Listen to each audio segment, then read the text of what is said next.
Hi, my name is Heaton, and I'm a physical therapist here at Electron Memorial Hospital. And today I'd like to talk to you about how to manage and care for athletic injuries. So, in the United States, approximately 2 million acute ankle sprains occur annually.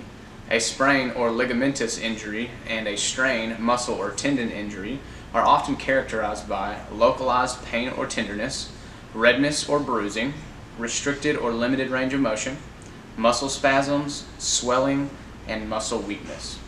Our goal for managing an acute injury will be to limit pain and swelling while maintaining range of motion. To achieve this goal, we'll be using the RICE method.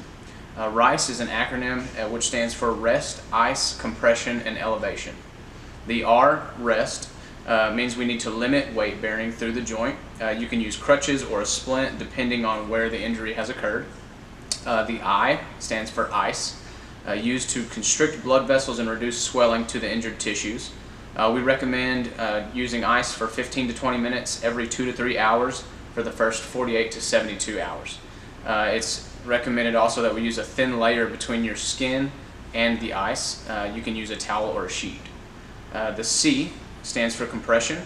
We need to use an elastic bandage like an ACE wrap. We'll wrap the injured joint distally, which is the furthest point, to proximal towards your heart. We need to make sure we don't restrict blood flow. And lastly, the E stands for elevation. We want to place the injured extremity above the level of your heart to assist in reducing swelling. You can also add gentle, pain-free motion to the injured joint. Also, it is important to know when to consult your physician or a physical therapist after an injury. We need to look for if there's a visible deformity at the joint, if swelling persists more than 3 days, or there's a feeling of instability or giving out with an inability to place weight through the joint, or if you experience numbness or tingling. Thank you for tuning into this week's Medical Minute. I hope you can use this advice in the future to manage any muscle injury you may have in the future. Thank you and have a good day.